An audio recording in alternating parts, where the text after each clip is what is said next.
Alors voilà, c'est une simulation en fait. Charles va jouer le rôle du consultant, moi de la tarologue. En l'occurrence, on m'a évidemment montré avec l'oracle des âmes jumelles. Je tiens à dire que j'ai mis dans le livret qui accompagne donc, le coffret des âmes jumelles plusieurs tirages. Et évidemment, il y en a encore beaucoup d'autres. Quand on commence à travailler avec cet outil, il est immense, il a une profondeur gigantesque. Pourquoi? Parce qu'on travaille directement avec nos guides célestes, mais également parce qu'on travaille en énergie directe avec notre âme jumelle, qu'elles soient incarnées ou pas. Donc, c'est énorme.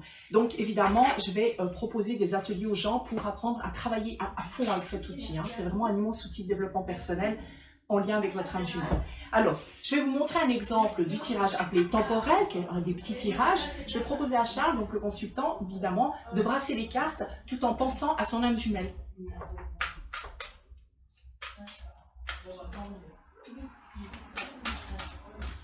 Voilà. Maintenant, je vais étaler les cartes et je vais proposer au consultant, en l'occurrence à Charles, de choisir 3 cartes. La première, dans le tirage temporel, c'est le passé avec votre âme jumelle. La deuxième, le présent. Et la troisième, le futur avec votre âme jumelle. Voilà. Ensuite, je vais regarder. Donc ici, par exemple, pour le passé, on a des récurrences. Cartes très fortes, forcément, qui expriment le fait que la vie vous ramène toujours les mêmes problèmes dans la figure ou alors les mêmes expériences à vivre. Pas forcément des expériences toujours très faciles. Les récurrences parlent évidemment d'expériences où on a l'impression qu'on est devant une montagne et qu'on ne va pas y arriver. Pourquoi? Parce que vous n'avez pas encore dépassé ça. Vous n'avez pas encore compris où est le blocage. Donc la vie vous a amené, depuis vos retrouvailles, on va dire, avec votre âme jumelle, à retrouver des vieux schémas qui ne sont pas très confortables. La carte du présent. Ici, on a les blessures. Ah, elle va très bien avec celle-là.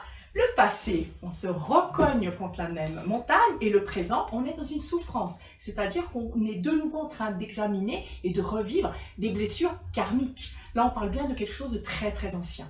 Et on souffre, mais c'est pour le mieux. Et on est invité à travailler là-dessus et en conscience. Et on va découvrir la carte du futur, l'impatience.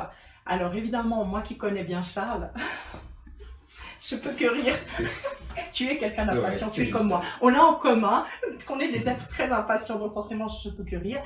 L'impatience exprimerait, dans le cas, mais là on a fait une simulation, on est bien d'accord, que la personne, le consultant, est très impatient de retrouver son âme jumelle et d'être en couple avec, ou en tout cas de vivre une belle histoire.